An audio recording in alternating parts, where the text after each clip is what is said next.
बहुत स्वागत है आपका। मैं हूं आपके साथ ऋतु ज्ञानवानी। बस थोड़ी देर और बची है, थोड़ी देर में शपथ ग्रहण समारोह होगा। मोहन मरकाम लेंगे मंत्री पद की शपथ। सीएम भूपेश बघेल राजभवन पहुंचे हैं। राजभवन के दरबार हॉल में समारोह हो रहा है।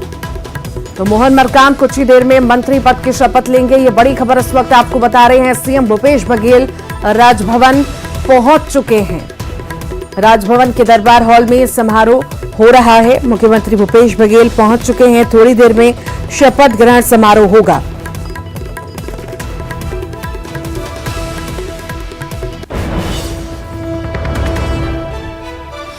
ये बड़ी खबर इस वक्त आपको बता रहे हैं। थोड़ी देर में शपथ ग्रहण समारोह होने जा रहा है।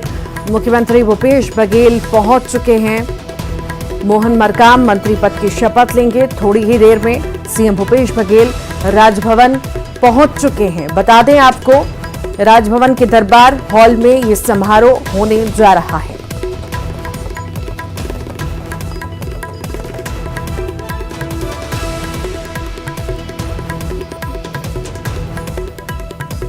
मोहन मरकाम मंत्री पद की शपथ लेने जा रहे हैं। ये बड़ी खबर इस वक्त आपको बता रहे हैं। बस कुछ ही देर और कुछ देर के बाद मोहन मरकाम मंत्री पद की शपथ लेंगे।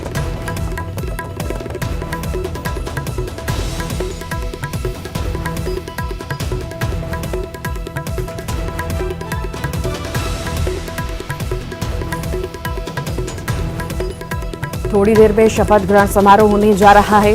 बता दें आपको, मोहन मरकाम मंत्री पद की शपथ लेंगे। थोड़ी ही देर में शपथ लेंगे मोहन मरकाम। ये बड़ी खबर इस वक्त आपको बता रहे हैं। राजभवन पहुंच चुके हैं मुख्यमंत्री भूपेश बघेल और कुछ देर बाद शपथ ग्रहण होने वाला है। मोहन मरकाम मंत्री पद की शपथ लेंगे। सीएम भूपेश बघेल राजभवन पहुंच चुके हैं।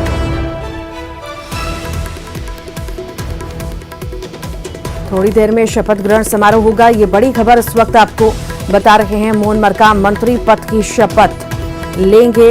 आपको बता दें, सीएम भूपेश बघेल भी राजभवन पहुंच चुके हैं।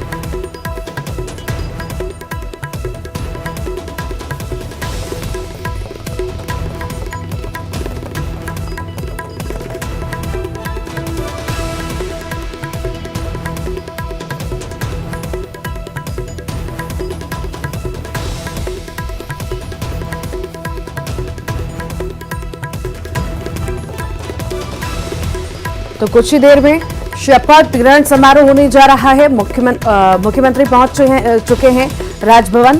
सीएम भूपेश बघेल राजभवन पहुंच चुके हैं और कुछ ही देर में जो है मंत्री पद की शपथ मोहन मरकाम लेने जा रहे हैं। शपथ ग्रहण समारोह होगा। सभी तैयारियां पूरी हैं। बस कुछ समय का और इंतजार है। मोहन मरकाम मंत्री पद की शपथ लेंगे।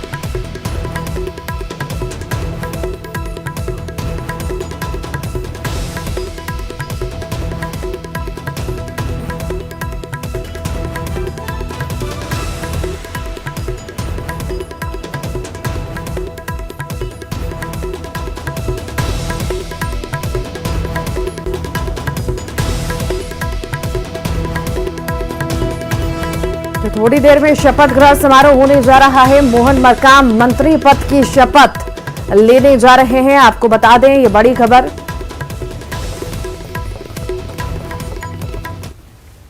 और ज्यादा जानकारी के लिए हमारे साथ सहयोगी ममता लांजेवार जुड़ गई हैं। ममता, शपथ ग्रहण समारोह होने जा रहा है और कितना समय बचा है और कितना समय लगेगा और तैयारियां कैसी है, बताइए।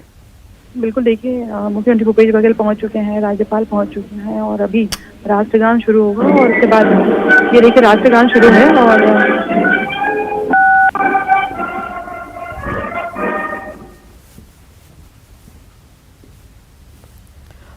तो तस्वीरें आप देख रहे हैं। राष्ट्रगान जो है अब शुरू हो चुका है। मुख्यमंत्री पहुंच चुके हैं राजभवन, राज्यपाल पहुंच चुके हैं। राष्ट्रगान शुरू हो चुका है और राष्ट्रगान के बाद जो है शपथ ग्रहण समारोह जो है शुरू होगा। बस कुछ ही देर का और इंतजार है। राष्ट्रगान की शुरुआत हो चुकी है। जैसे ही राष्ट्रगान खत्म होगा वैसे ही शपथ ग्रहण समारोह शुरू होगा।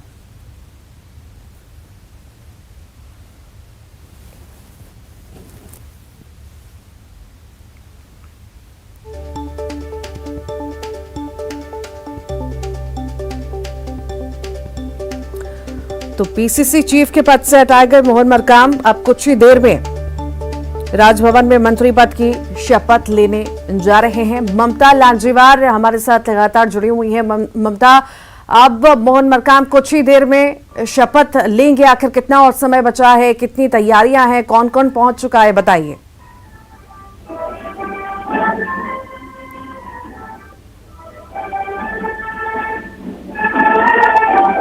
ममता, आपको मेरी आवाज मिल पा रही है? हम फिर से जुड़ने की कोशिश करेंगे उनसे। ये तस्वीरें आपको लगातार दिखा रहे हैं, तो सभी तरह की व्यवस्थाएं हैं, तैयारियां पूरी हो चुकी हैं, सभी के पहुंचने का सिलसिला लगातार जारी है। मोहन सब पहुंच ही चुके हैं, मुख्यमंत्री राजभवन पहुंच चुके हैं, राज्यपाल पहुंच चुके हैं, मंत्रीगण पहुंच चुके हैं और अब जो है कुछ ही देर में मोहन मरकाम का शपथ ग्रहण समारोह होगा। वो शपथ लेंगे, मंत्री पद की शपथ लेंगे।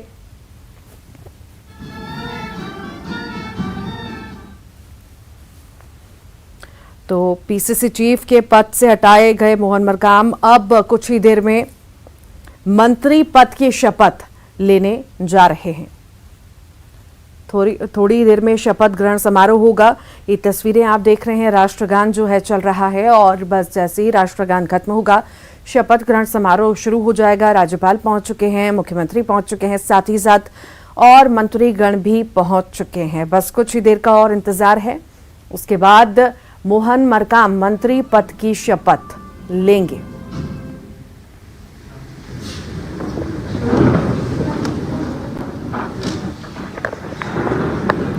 नई जिम्मेदारी मोहन मरकाम को मिलने जा रही है और मंत्री पद की शपथ जो है वो अभी लेंगे और जिम्मेदारी उनकी बदल जाएगी। नई जिम्मेदारी होगी, नई पारी होगी और अब शुरू होने जा रहा है ये सिलसिला, शपथ ग्रहण समारोह का सिलसिला। मुख्यमंत्री पहुंच चुके हैं, राज्यपाल पहुंच चुके हैं और कुछ ही देर में अब जो है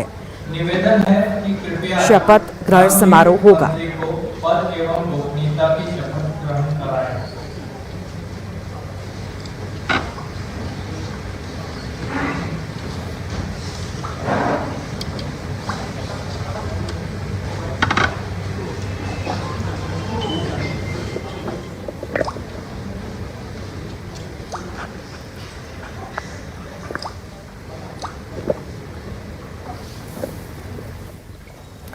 तस्वीरें आपको लगातार दिखा रहे हैं, राजभवन में शपथ ग्रहण समारोह है। मोहन मरकाम अब सरकार में काम करने जा रहे हैं। संगठन से सत्ता तक का सफर उनका ये रहा। टीम भूपेश में मरकाम शामिल हो चुके हैं। सच्ची श्रद्धा और निष्ठा रखूंगा। मैं भारत की प्रभुता और अखंडता अक्षुण्ण रखूंगा। मैं छत्तीसगढ़ राज्य के मंत्री के रूप में अपने कर्तव्यों का श्रद्धापूर्वक और शुद्ध अंतःकरण से निर्वहन करूंगा तथा मैं भय या पक्षपात, अनुराग या द्वेष के बिना सभी प्रकार के लोगों के प्रति संविधान और विधि के अनुसार न्याय करूंगा। मैं मोहन मरकाम सत्यनिष्ठा से प्रतिज्ञा करता हूं कि जो विषय छत्तीसगढ़ राज्य के मंत्री के रूप में मेरे विचार के लिए लाया जाएगा अथवा मुझे ज्ञात होगा, उसे किसी व्यक्ति या व्यक्तियों को तब के सिवाय जबकि ऐसे मंत्री के रूप में अपने कर्तव्यों के सम्यक निर्वहन के लिए ऐसा करना अपेक्षित हो, मैं प्रत्यक्ष अथवा अप्रत्यक्ष रूप से संशोधित या प्रकट नहीं करूंगा।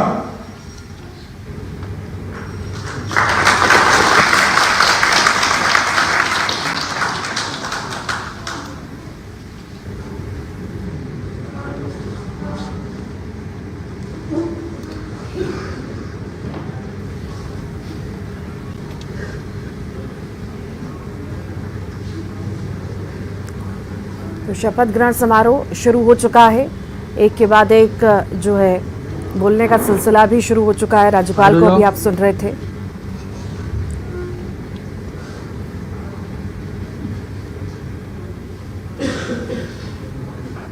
मोहन मरकाम ने ली है मंत्री पद की शपथ। ये बड़ी खबर इस वक्त आपको बता रहे हैं, राज्यपाल ने शपथ दिलाई है।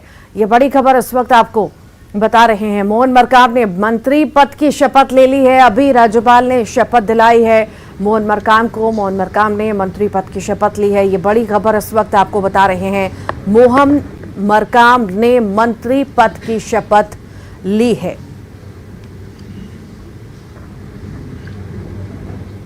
तो मोहन मरकाम ने मंत्री पद की शपथ ली है। ये बड़ी खबर इस वक्त आपको बता रहे हैं, मोहन मरकाम ने मंत्री पद की शपथ ली है। कुछ मंत्रियों को सौंपा जा सकता है नए विभागों का दायित्व। तो ये भी बड़ी खबर इस वक्त आपको बता रहे हैं। डिप्टी सीएम को स्वास्थ्य के साथ ऊर्जा विभाग भी मिल सकता है। ताम्रध्वज साहू को भी मिल सकता है कुछ। तो अलग अलग तरह की खबरें जो हैं मिल रही हैं सूत्रों के हवाले से। मरकाम के शपथ ग्रहण के बाद विभागों में अब फेरबदल की संभावना है। कुछ मंत्रियों को नया विभाग जो है दायित्व उनका सौंपा जा सकता है। डिप्टी सीएम को स्वास्थ्य के साथ ऊर्जा विभाग मिल सकता है। ताम्रध्वज साहू को कृषि विभाग मिल सकता है। मरकाम को आदिम जाति कल्याण विभाग मिलने की संभावना है। तो वहीं रविंद्र चौबे से कृषि लेकर दिया जा सकता है शिक्षा विभाग। शाम तक नोटिफिकेशन जारी हो सकता है।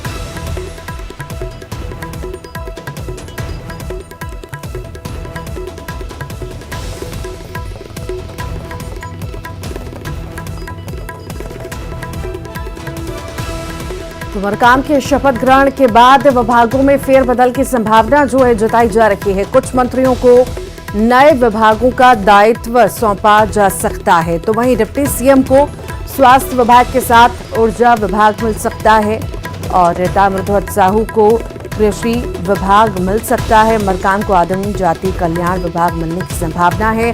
रविंद्र चौबे से कृषि लेकर दिया जा सकता है शिक्षा विभाग। शाम तक नोटिफिकेशन जारी होगा।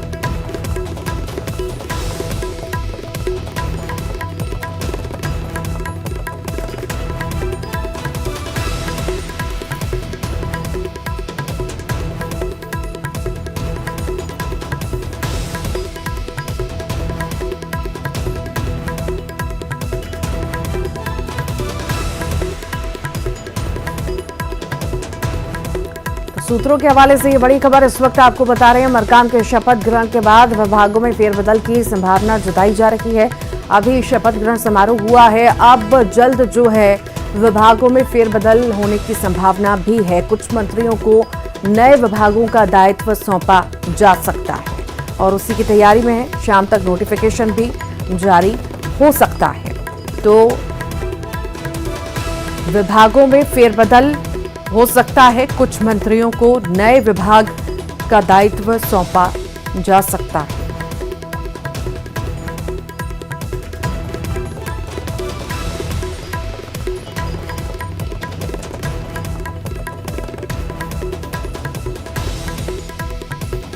तस्वीरें आपने देखी। अभी मोहन मरकाम को शपथ जो है दिलाई गई है, राज्यपाल ने शपथ दिलाई है। शपथ ग्रहण समारोह हो चुका है।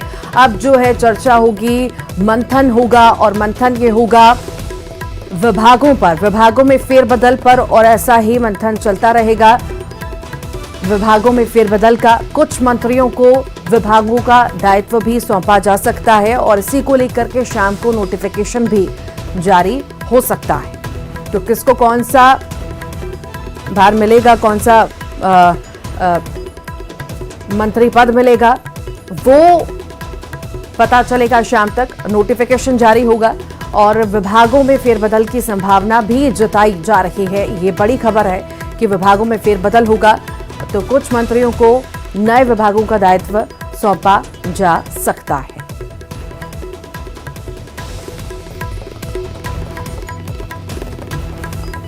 और ज्यादा जानकारी के लिए अभिषेक शुक्ल डिप्टी एडिटर हमारे साथ जुड़ गए हैं। अभिषेक, विभागों में फेरबदल की संभावना है और कुछ मंत्रियों को नया दायित्व विभागों में सौंपा जा सकता है, कितनी संभावना इसकी है?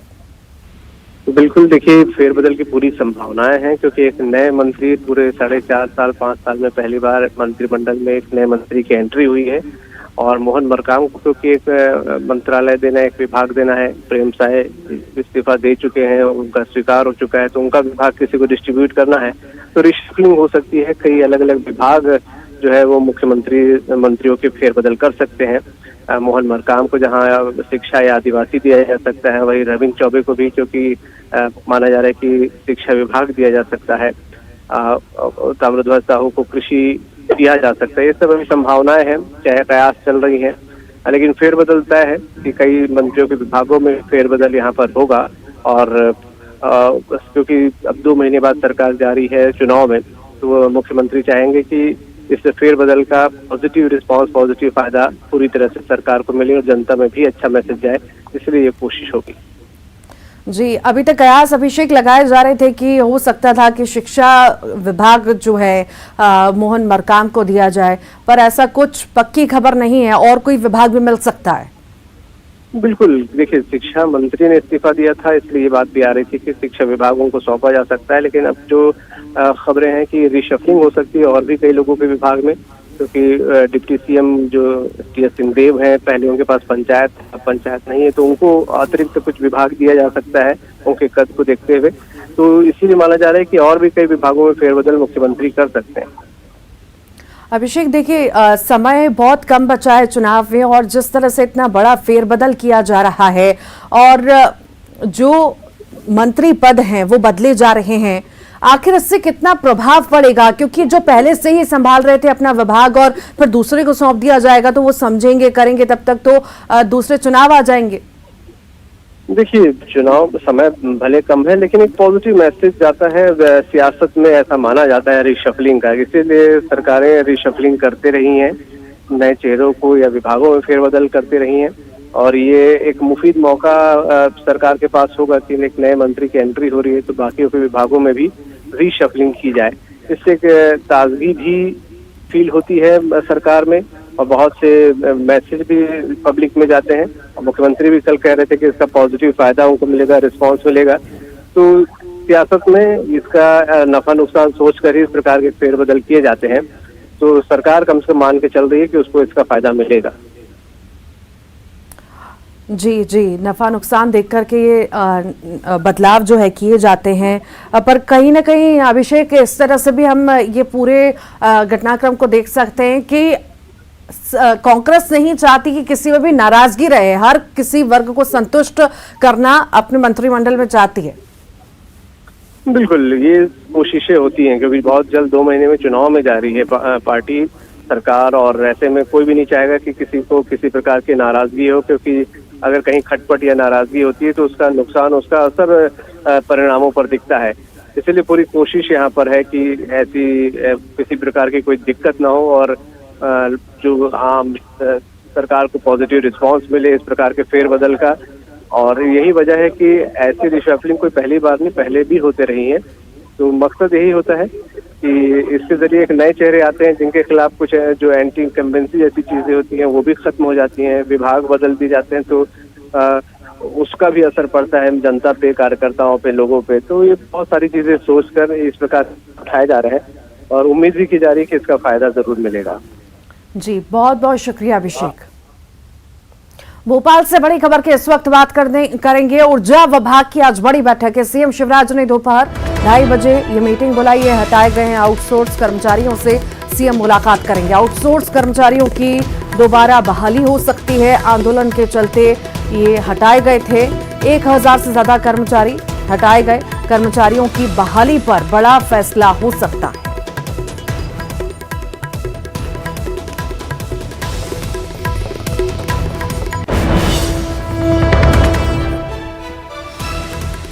सीएम शिवराज ने दोपहर 2:30 बजे ये मीटिंग बुलाई है। बता दें, हटाए गए आउटसोर्स कर्मचारियों से सीएम मुलाकात करेंगे। आउटसोर्स कर्मचारियों की दोबारा बहाली भी हो सकती है। ज्यादा जानकारी के लिए अनुराग हमारे साथ जुड़ गए। अनुराग, 2:30 बजे बैठक मुख्यमंत्री ने बुलाई है, ऐसा लग रहा है कि आउटसोर्स कर्मचारियों को फिर से बहाली मिल सकती है। बिल्कुल, देखिए जनवरी में जो आउटसोर्स कर्मचारी हैं उन्होंने आंदोलन किया था और इसी आंदोलन के चलते जो आउटसोर्स कर्मचारी हैं उनकी सेवाओं को खत्म कर दिया था। लेकिन आज मुख्यमंत्री ने 2:30 बजे आउटसोर्स कर्मचारियों के प्रतिनिधि दल को मुलाकात के लिए बुलाया है और संभावना इसी बात को लेकर जताई जा रही है कि आउटसोर्स कर्मचारियों की बहाली, उनकी सेवाओं को बहाल सरकार करने का काम कर सकती है। मुख्यमंत्री आज इस मामले को लेकर बड़ा फैसला कर सकते हैं। और इसके अलावा बिजली सब्सिडी से जुड़े मामलों को लेकर भी मुख्यमंत्री बिजली कंपनियों के अधिकारियों के साथ बैठक करेंगे। तो दोपहर 2:30 बजे बैठक होगी और उसमें बिजली से जुड़े कई बड़े फैसले मुख्यमंत्री ले सकते हैं। जी ठीक, बहुत बहुत शुक्रिया। मुस्लिम वर्ल्ड लीग के महासचिव मोहम्मद बिन अब्दुल करीम अल इसानी इन दिनों भारत में हैं और शेख मोहम्मद ने दिल्ली के स्वामी नारायण अक्षरधाम मंदिर को देखा और उन्होंने भारतीय कला, वास्तुकला, संस्कृति को भी देखा। अक्षरधाम मंदिर में महंत स्वामी महाराज ने मोहम्मद बिन अब्दुल करीम का स्वागत किया। अक्षरधाम मंदिर में उन्होंने मंदिर में संत से मुलाकात की। इस दौरान दोनों एक दूसरे से गले मिले। मोहम्मद बिन अब्दुल करीम ने अक्षरधाम में होने वाले वाटर शो को भी देखा। शेख मोहम्मद बिन अब्दुल करीम अल ईसा ने कहा कि भारत में मुसलमानों को अपनी राष्ट्रीयता पर गर्व है। अपनी विविधता के साथ ये देश सह अस्तित्व के लिए एक शानदार मॉडल है।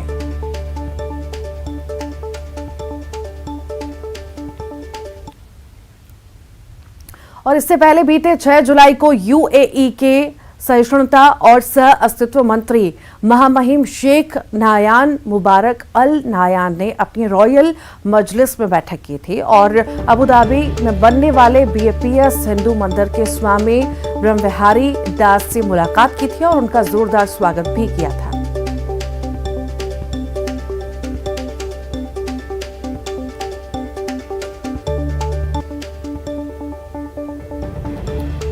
तो तस्वीरें आप देख रहे हैं। इससे पहले आपको बताएं, बीते 6 जुलाई को यूएई के सहिष्णुता और सह अस्तित्व मंत्री महामहिम शेख नायान मुबारक अल नायान ने अपने रॉयल मजलिस में बैठक की थी और अबू धाबी में बनने वाले बीएपीएस हिंदू मंदिर के स्वामी ब्रह्मविहारी दास से मुलाकात की थी और उनका जोरदार स्वागत भी हुआ था।